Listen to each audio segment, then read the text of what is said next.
വാസ്തു ശരിയല്ലെങ്കിൽ വീട്ടിൽ പണം വന്നാലും നിൽക്കില്ല.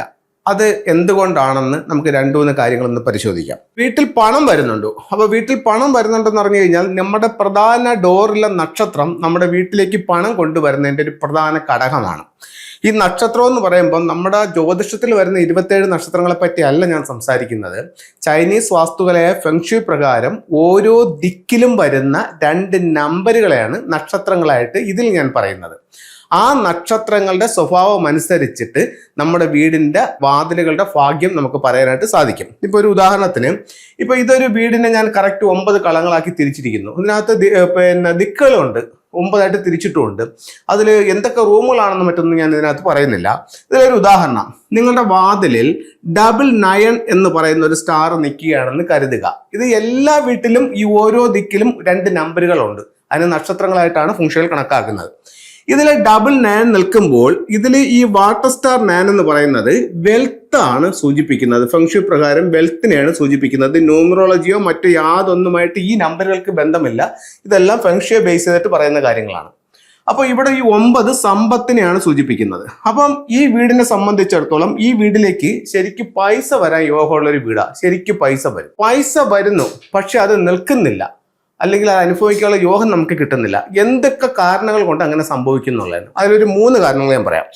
ഒന്ന്, ഈ വീടിനെ സംബന്ധിച്ചിടത്തോളം ഈ വീടിന്റെ സൗത്ത് വെസ്റ്റ് കോർണർ നിങ്ങൾക്ക് മിസ്സിങ് ആയിട്ടുണ്ടെന്നുണ്ടെങ്കിൽ ഇവിടെ പൈസ നിൽക്കത്തില്ല. എങ്ങനെയാണ് മിസ്സിങ് വരുന്നത്? നിങ്ങളുടെ വീട് സ്ക്വയറോ റെക്ടാങ്കിൾ ഷേപ്പിൽ നിന്ന് ആ ഒരു ഏരിയ കുറച്ചിട്ടുണ്ട്. അതായത് ഇപ്പൊ ഈ വീടിനെ സംബന്ധിച്ചിടത്തോളം ഇത്രയും ഭാഗം അവിടെ ഇല്ല, ഇത്രയ്ക്കാണ് ഭിത്തി കെട്ടിയിരിക്കുന്നത്, ഇത്രയും ഭാഗം ശൂന്യമായിട്ട് കിടക്കുകയാണ്. അതിനെ മിസ്സിംഗ് ആയിട്ടാണ് ഫംഗ്ഷനുകൾ കണക്കാക്കുന്നത്. ഈ വീട്ടിൽ പൈസ നിൽക്കാൻ സാധ്യതയില്ല.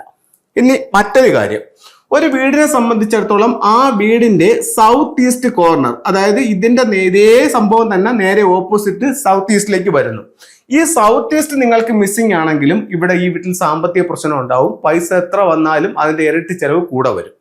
അപ്പോൾ 2 കാരണങ്ങൾ, ഒന്ന് സൗത്ത് വെസ്റ്റിന്റെ മിസ്സിങ്, 2 സൗത്ത് ഈസ്റ്റിന്റെ മിസ്സിങ്. ഇനി ഈ സൗത്ത് ഈസ്റ്റ് ഭാഗത്തൊരു ടോയ്ലറ്റ് വന്നാലും ഇതേ പ്രശ്നം നിങ്ങളെ ബാധിക്കും. അപ്പം ഇതൊക്കെ വീട്ടിൽ പൈസ നിൽക്കാത്തതിന്റെ കാരണമാണ്. ഇനി നിങ്ങൾ ഇത് ഈ യൂട്യൂബ് കണ്ടിട്ട് നിങ്ങൾ പുറമേ പരിശോധിച്ച് നോക്കുന്നു. ഈ സൗത്ത് വെസ്റ്റിലോ സൗത്ത് ഈസ്റ്റിലോ എൻ്റെ വീട്ടിൽ ഇങ്ങനെ ഒരു മിസ്സിങ്ങോ ടോയ്ലറ്റോ ഉണ്ടോ എന്ന് നിങ്ങൾ നോക്കുന്നു. അപ്പൊ നിങ്ങൾക്ക് അങ്ങനെ ഇതില്ല. പക്ഷെ എന്നാൽ ഈ പറയപ്പെടുന്ന പ്രശ്നം, പൈസ നിൽക്കുന്നില്ല എന്നുള്ള പ്രശ്നം എൻ്റെ വീട്ടിലുമുണ്ട്. അത് എന്തുകൊണ്ട് വന്നു എന്ന് ചോദിച്ചു കഴിഞ്ഞാൽ, ഇതിനകത്ത് 2 നമ്പർ നിൽക്കുന്നുണ്ടല്ലോ, 99.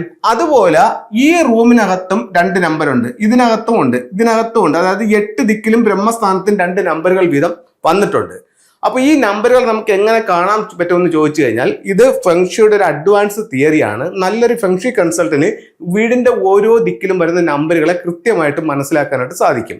അപ്പൊ നമ്മൾ അതിനെ പരിശോധിച്ച് നോക്കുമ്പോൾ ഈ ബെഡ്റൂമിനകത്ത് ഒരു 5-1 അല്ലെങ്കിൽ 5-4 എന്ന് പറഞ്ഞിട്ടൊരു സ്റ്റാർ ആണ് ഈ ബെഡ്റൂമിൽ നിൽക്കുന്നതെന്നുണ്ടെങ്കിൽ, ഈ ബെഡ്റൂമിലാണ് നിങ്ങൾ നിൽക്കുന്നതെന്നുണ്ടെങ്കിൽ, ഈ ബെഡ്റൂമിന്റെ എനർജി ടോട്ടൽ ലോസ് ആണ്. നിങ്ങൾ എത്ര കഷ്ടപ്പെട്ടിട്ടും സമ്പാദിച്ചിട്ടും കാര്യമില്ല. നിങ്ങളുടെ എൻട്രൻസിൽ വളരെ പോസിറ്റീവ് ആയിട്ടുള്ള സ്റ്റാർ വന്ന് നിൽക്കുന്നു, 9.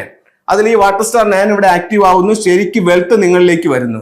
പക്ഷെ നിങ്ങൾ കിടക്കുന്ന ഒരു ബാഡ് എനർജിയിലാണ്. അതായത് ഒരു 5-4 എന്ന് പറയുന്ന 5 മൗണ്ടൻ സ്റ്റാർ ആയിട്ട് വരുന്ന ഒരു ബെഡ്റൂമിലാണ് നിങ്ങൾ കിടക്കുന്നതെന്നുണ്ടെങ്കിൽ എത്ര പൈസ വന്നാലും കയ്യിൽ നിൽക്കില്ല. അപ്പൊ പൈസ വരുന്നുണ്ട്, നിൽക്കാത്തതിന്റെ കാരണങ്ങളിൽ പ്രധാനപ്പെട്ട 3 കാരണങ്ങളാണ് ഇന്ന് ഞാൻ നിങ്ങളുമായിട്ട് ഷെയർ ചെയ്തത്. ഒന്ന് സൗത്ത് വെസ്റ്റിന്റെ മിസ്സിങ്, ഒന്ന് സൗത്ത് ഈസ്റ്റിന്റെ മിസ്സിങ് അഥവാ സൗത്ത് ഈസ്റ്റിലെ ടോയ്ലറ്റ്, അടുത്ത 3ാമത്തെ എന്ന് പറഞ്ഞാൽ നിങ്ങൾ കിടക്കുന്ന ബെഡ്റൂം. നിങ്ങൾ സൗത്ത് വെസ്റ്റ് ബെഡ്റൂമിലല്ല കിടക്കുന്നത്, വെസ്റ്റ് ബെഡ്റൂമിലാണ്. അവിടുത്തെ സ്റ്റാർ നിങ്ങളെ ബാധിക്കും. ഏത് റൂമിലാണോ നിങ്ങൾ കിടക്കുന്നത് ആ ബെഡ്റൂമിലെ മൗണ്ടൻ സ്റ്റാർ നിങ്ങളെ ബാധിച്ചിരിക്കും. അതൊരു 5 ആണെങ്കിൽ നിങ്ങൾ ടോട്ടൽ ലോസിലേക്ക് പോകും. നമുക്ക് ഫെങ്ഷുവിലെ ചില ടൂളുകൾ പരിചയപ്പെടാം. നമുക്ക് ചൈനീസ് വാസ്തുകലയായ ഫെങ്ഷു പ്രകാരം 2 രീതിക്കാണ് ഇതിനെ കൈകാര്യം ചെയ്യുന്നത്. ഒന്ന് ക്ലാസിക് ഫെങ്ഷു. ഈ ക്ലാസിക് ഫെങ്ഷുവിലാണ് ഞാൻ ഈ പറഞ്ഞ ഫ്ലൈങ് സ്റ്റാർ നമ്പറുകളും മറ്റു കാര്യങ്ങളും വരുന്നത്. ഒന്നെന്ന് പറയുന്നതെന്ന് പറഞ്ഞു കഴിഞ്ഞാൽ സിംബോളിക് ഫെങ്ഷു.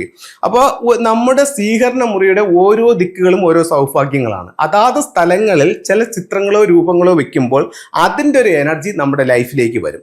അപ്പോൾ നമുക്ക് ഓരോ ദിക്കുകളും ഓരോ സൗഭാഗ്യങ്ങളാണ്. അപ്പോൾ ആ ദിക്കുകൾ ഏതാണെന്ന് മനസ്സിലാക്കി അതാത് സ്ഥലത്തിൽ ആ ഒരു ടൂൾസ് വെച്ച് കഴിഞ്ഞാൽ നമുക്ക് അതിൻ്റെതായിട്ടുള്ള റിസൾട്ട് കിട്ടും.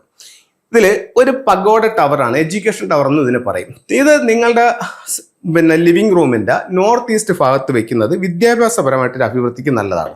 ഇനി കലഹങ്ങളുള്ള വീടിനെ സംബന്ധിച്ചിടത്തോളം അവരുടെ ലിവിംഗ് റൂമിന്റെ വെസ്റ്റ് ഭാഗത്ത് ഇത്തരത്തിലുള്ള റൂസ്റ്ററിന്റെ സ്റ്റാച്യു വെക്കുന്നതും നല്ലതാണ്. നിങ്ങൾക്ക് പേര്, പ്രസിദ്ധി, അംഗീകാരം, വിജയങ്ങൾ ഉണ്ടാവാൻ വേണ്ടി നിങ്ങളുടെ ലിവിംഗ് റൂമിന്റെ സൗത്തിൽ ഇത്തരത്തിലുള്ള ഒരു ഫീനിക്സ് ബേർഡിന്റെ സിമ്പിൾസും വെക്കാം. അപ്പോൾ എല്ലാവർക്കും എല്ലാ ഐശ്വര്യങ്ങളും അവിടെ നിന്ന് പ്രാർത്ഥിച്ചുകൊണ്ട് നിർത്തുന്നു. നന്ദി, നമസ്തേ.